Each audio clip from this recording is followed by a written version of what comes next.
feast your eyes on the 2021 Lexus LC500 Convertible. Guys, you know, Lexus used to make rather boring leather-cladded wood-trim Toyotas, and they did that for a while, a few decades actually. And then one day they decided, you know what? Why don't we make the most gorgeous cars in the world? And so that's what they did. It started with the LFA back in 2010, and ever since they've been striving to create their own design language that is unique and different from the rest of the automotive industry. And this LC500 Convertible is the latest iteration of that. This looks like a concept car, like a car that someone would draw up and say, this is the vision of what Lexus is going to look like in the future. And then after, you know, 4 or 5 redraws and adding in safety regulations and all of that, it turns out to be a rather boring, simple looking car. That's how most cars are designed.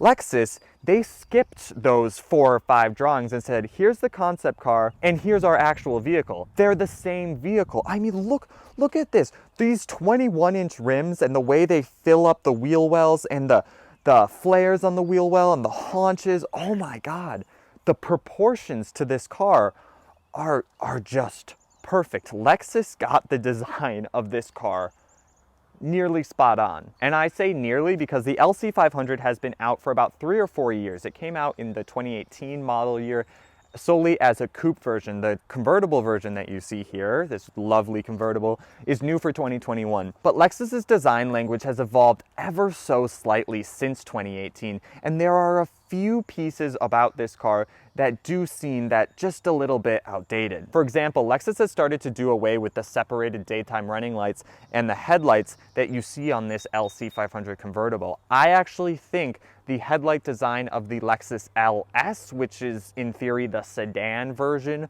of this car, is a little crisper and more modern and more up to date. But this interior, this caramel saddle brown interior, is the most gorgeous interior ever. Speaking of this interior, my God, I don't think there is a more beautiful interior in any car, like ever. So we were talking about in the exterior how Lexus used to make really bland looking cars, and then they decided to make the most beautiful cars in the world. Well, that includes the interior. Oh my God, everything in this interior is a work of art. It's not just that it's high quality, which it is. Everything is wrapped in this, oh my God, I love this caramel color interior, this saddle brown. Oh, and the leather is so soft, and there's real aluminum trim all throughout. There's no wood in this interior, which is rather interesting. A lot of times wood is associated with luxury cars, but Lexus has really created their own styling with in the recent years. Their cars are very unique. They're not trying to copy anybody else. They're not trying to copy Mercedes, BMW, or Audi. They've really found their own groove, and you can see this all throughout the exterior and interior styling. There are swooping lines, flowing lines that connect and just make this interior so special. I mean, look at this door handle, for instance. It is a sculpted work of art. It just fits into your hand. It feels so nice and so expensive to the touch. And the way it just protrudes from the door is so elegant. That is what this interior is. It is elegant. And just everywhere Lexus could do something amazing, they did do something amazing. These aluminum paddle shifters are amazing. These seats are very comfortable. Just like the door panels, the upper dash, the way the screen is integrated into the rest of the dash, the instrument cluster is integrated into the rest of the dash. It's just so thought out. It's obvious that Lexus put so much time into designing this interior, and you really feel that when you're driving the car. Now, the interior is not without faults, obviously. There is no space whatsoever in this cabin. You have a singular cup holder and then a space for your phone within the center console, and door bins and a glove box, and that's like it. There's 2 people is the max that you would want to seat in here. Though if you do watch my Living With series, you can see me living with video I am making of this Lexus LC500 Convertible, which will come out later this week. I am going to try and fit 4 people in this car, see if that works. I do move some stuff with this and go get groceries and stuff like that, and even simple errands in this LC500 can be hard. That trunk is so shallow that it doesn't fit grocery bags, so any groceries have to go in the back seats. Yeah, the interior is really small. And that lack of practicality also extends to the back seats. This car does have 4 seat belts and 4 seats, but as you'll see, the rear seats are not really usable. My knees are really splayed out to either side, and my right leg is jammed into this center console. It's very tight back here. I mean, to Lexus's credit, I am 6'1", sitting behind my ideal driving position, and I actually can fit. Now, if the top were up, that would be a completely different story, but my legs are crushed right now behind the back seat, and it would be very bad if I were to get into an accident. If the car were to get into an accident while I was sitting in this position. But it is doable in a squeeze. Just hope it's not raining. It's comfortable in the driver and passenger seat. There's plenty of space for the driver and the passenger. It's just when you want to put stuff and maybe more people in the car that it starts to get a little dicey. Another issue with the interior of the LC500 is the infotainment screen. Now, the screen itself is very crisp, it's very bright, it's very clear, and it's fast, responsive. It's just this touchpad interface that Lexus uses in a lot of their cars. It's way too finicky. I understand what I'm supposed to do. I know how to use it. But then so you use this touchpad really to control the screen. And I know how to use it. You swipe your finger and it moves this little cursor around. I know what I'm supposed to be doing. But any small movement I make, instead of moving one item over, say there's like a menu button and then you can select from various things down in the menu.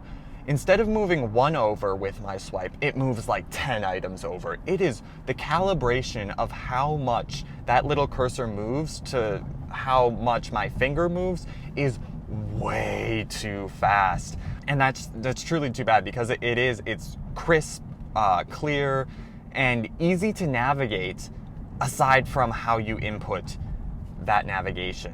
But the quality and the design of this interior really make up for any of its negative qualities. Also, this Mark Levinson audio system, which is part of the like $5,000 touring package on this LC500 Convertible, is the best speaker system I have ever listened to. You can turn it up so loud and everything is still so clear. It is an amazing speaker system, and it's just great to listen to. But if you don't want to listen to the speaker system, you don't have to, because this engine, oh my gosh, this engine in any mode and almost at any throttle input, even very minimal throttle input, it's just a symphony of sound. So I'm gonna give it a little gas. Losing traction. Oh my God. It screams. It is so good. This engine is phenomenal. A quick PSA to any potential buyers of the LC500 Convertible. Every single person you drive by will look at you in this car. Even more so, I would say, than a Bentley or a Rolls Royce. Just people instinctively know, even if they're not car people, that there is something special about this car, and it comes back to that concept car styling. So if you're going out in the LC500 Convertible, especially if you have the top down, make sure your hair and your clothes look good, because everybody is going to be watching you. So let's talk about the driving dynamics of the LC500 Convertible. So the LC500 Convertible is a grand tourer. This isn't trying to be a sports car. This isn't trying to set lap records. This is trying to cruise down roads and just be an amazingly comfortable car to drive long distances in. The thing is, the LC500 doesn't actually have the best suspension. Now, this This model does have the 21-inch rims. They do definitely dampen the ride quality, but even then, I would expect a $112,000 Grand Tourer to have a cushy, plush ride. And this kind of doesn't. But that's not to say this has a bad ride. It's a comfortable car. These seats are very comfortable. It's pretty quiet in here for being a convertible. It's just that I kind of expected it to be on another level that it isn't quite. You know, I don't know if I made this clear, but this has 470 horsepower and 398 pound-feet of torque, I believe. And it's fast. This car, it's fast. And with that engine screaming and the exhaust screaming behind you, you feel like you're going a million, even if you're just going 30 miles an hour and have a quarter throttle acceleration. So that's the Lexus LC500 Convertible. It is jaw-droppingly gorgeous. It is stunningly unique, and it is absolutely symphonic in more ways than one. You know, you could go to your local Porsche dealership and pick up a 911 Cabriolet and get a very competent interior, an amazing, almost near perfectly driving car, and yeah, get an overall great car. And there's nothing wrong with that decision. But there is something a little clinical, dare I say boring, about a Porsche 911. And there is nothing clinical or boring about the Lexus LC500. It, like any good book or movie character, it has flaws, but somehow those flaws make me love this car all the more. This car is not just a machine that takes you from A to B.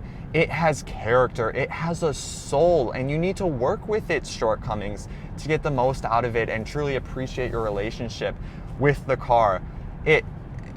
This is something special. So thanks for watching. Like, comment, share, and subscribe. And make sure to check out my Living with the LC500, where I live with the car for about a week, on my YouTube channel. It's coming out later this week. And I'll catch you guys in the next video.